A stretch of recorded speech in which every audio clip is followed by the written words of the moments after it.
दोस्तों 70 का दशक अगर एक्शन फिल्मों का था तो 80 का दशक मसाला फिल्मों के नाम रहा। मसाला का मतलब केवल महंगा सेट, नामी स्टार कास्ट और म्यूजिकल तड़क भड़क ही नहीं, सिंपल सी स्टोरी में नाटकीय तड़का लगाना भी है। और यही काम किया साल 1984 में आई साधारण सी दिखने वाली इस फिल्म ने।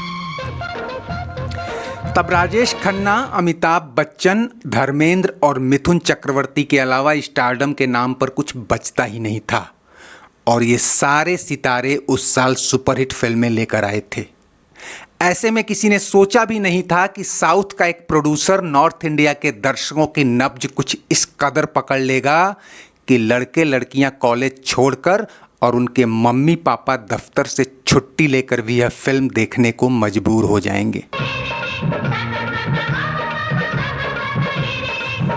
फिल्म का बजट इतना कम था कि सो कर उठी अलसाई सी हीरोइन पहली बार एक टूथपेस्ट का प्रचार करती नजर आई।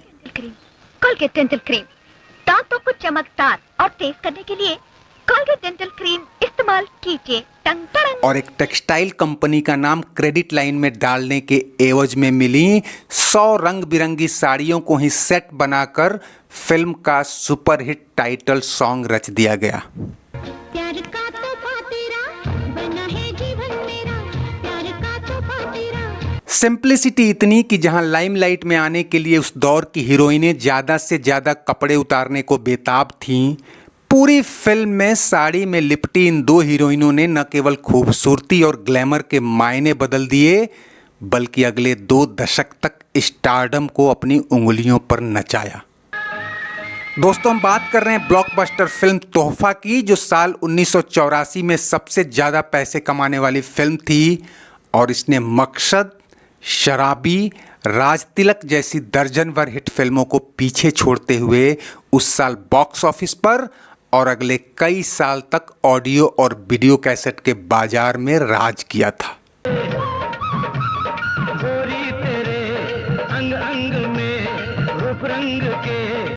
दोस्तों तोहफा तेलुगु की एक हिट फिल्म देवता का हूबहू रीमेक थी, जिसे बनाया था डी रामा नायडू ने और डायरेक्ट किया था के राघवेंद्र राव ने। 2 बहनों के एक ही लड़के से प्यार के प्लॉट पर बुनी गई फिल्म के ओरिजिनल तेलुगु वर्जन में भी जया प्रदा और श्रीदेवी ही हीरोइनें थीं, लेकिन हिंदी रीमेक में शोभन बाबू की जगह जितेंद्र को हीरो बनाया गया और अन्य स्टार कास्ट भी नई थी, जिनमें कादर खान, शक्ति कपूर, जगदीप, अरुणा ईरानी, लीला मिश्रा मुख्य थे। और भी बहुत कुछ नया था। डी रामा नायडू भावनात्मक रिश्तों या कुछ हद तक ह्यूमन नेचर की बारीकियों से खेलने के लिए जाने जाते थे और इस फिल्म में भी उन्होंने जिस तरह 2 बहनों के आपसी और बाहरी प्यार को आधार बनाकर दर्शकों के दिलों के तार छेड़े थे, उसने उन्हें बॉलीवुड में भी टॉप प्रोड्यूसर्स की फहरिस्त में ला खड़ा किया। बिना माँ बाप के साथ रहने वाली 2 बहनें जानकी और ललिता एक दूसरे से खूब प्यार करती हैं। तभी ललिता का दिल राम पर आ जाता है, जिसके घर बड़ी बहन जानकी का भी आना जाना था और धीरे धीरे जानकी भी राम को चाहने लगती है।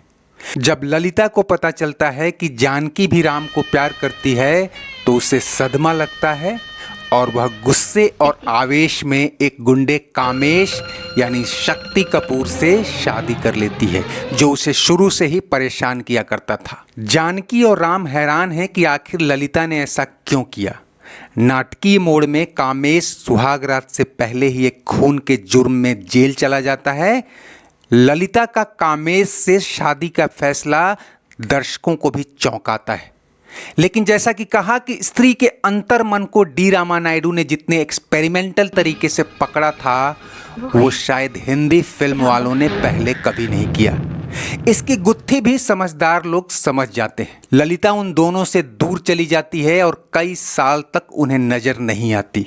इधर पेशे से वकील राम और जानकी शादी कर लेते हैं, लेकिन उनकी जिंदगी में एक बच्चे की कमी खलती रहती है। सालों बाद राम की मुलाकात ललिता से होती है जब वो जेल से छूटे अपने पति कामेश की हत्या के जुर्म में कटघरे में खड़ी होती है।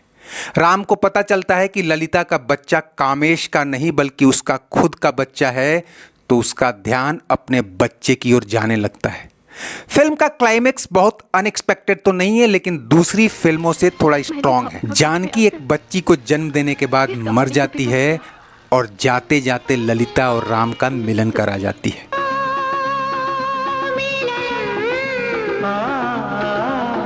यह फिल्म उस साल के फिल्म फेयर अवार्ड्स में म्यूजिक और लिरिक्स के अलावा बेस्ट कॉमेडियन कैटेगरी में भी नॉमिनेट हुई थी। यह रोल शक्ति कपूर का था, जो नेगेटिव होते हुए भी लोगों को हंसाता था, और तब से लेकर आज तक शक्ति कपूर का यह रोल ही उनका ट्रेडमार्क बन गया।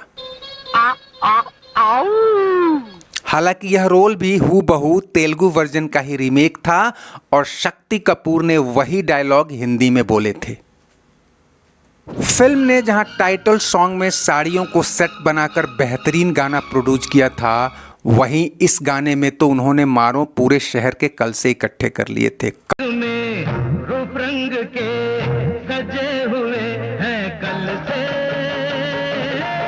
फिल्म के डायलॉग लिखे थे कादर खान ने, जिन्हें आम सिनेमा दर्शकों के दिलो दिमाग में झांकने का हुनर पता था।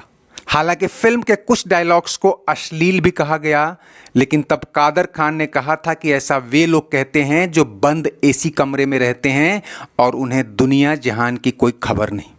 आम आदमी यही भाषा बोलता है। अरे भाई, जवानी सलामत है तो बच्चे कभी भी आ सकते हैं। Am I right? घर की खेती है और जब फसल उगाने की जल्दी हो तो खेतीबाड़ी शुरू कर देनी चाहिए। मौसम भी अच्छा है, क्या ख्याल है?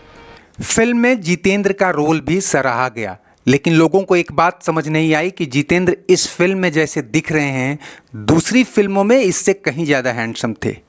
उनका हेयर स्टाइल, हल्की मूछें कुछ अजीबोगरीब लग रही थी, लेकिन असल में ऐसा फिल्म की रीमेक वैल्यू को देखते हुए किया गया था।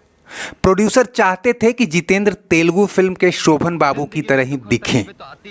हालांकि जितेंद्र तब तक स्टारडम की सबसे ऊंची कतार में आ चुके थे, लेकिन उन्होंने भी प्रोड्यूसर्स की भावनाओं की कद्र करते हुए वही किया जैसा कहा गया। इसका असर भी दिखा।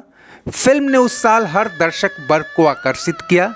इसमें जहां मिडिल एज दर्शकों के लिए प्यार और इमोशन का बहाव था, तो कच्ची उम्र के प्रेमियों का खिलंदड़पना भी। एक आंख मारूं तो पर्दा हट जाए, दूसरी आंख मारूं कलेजा कट जाए। कुल मिलाकर 1 करोड़ से भी कम लागत में बनी इस फिल्म ने करीब 9 करोड़ रुपए कमाकर फिल्म मकसद को दूसरे और शराबी को तीसरे नंबर पर धकेल दिया। वहीं ये भी साबित कर दिया कि पैसे के दम पर आप दर्शकों को खींच तो सकते हैं, लेकिन उन्हें बांधे रखने के लिए इमोशनल किरदार और बेहतरीन किस्सा गोई भी जरूरी है। तो दोस्तों, उम्मीद है आपको ये वीडियो पसंद आया होगा। चलते चलते इसे लाइक, शेयर और सब्सक्राइब कर लीजिए और कमेंट बॉक्स में अपनी राय जरूर दीजिए। शुक्रिया, नमस्ते, आभार। आंखें मारूं तो छोरी पट जाए, छोरी पट जाए, दोनों आंखें मारूं तो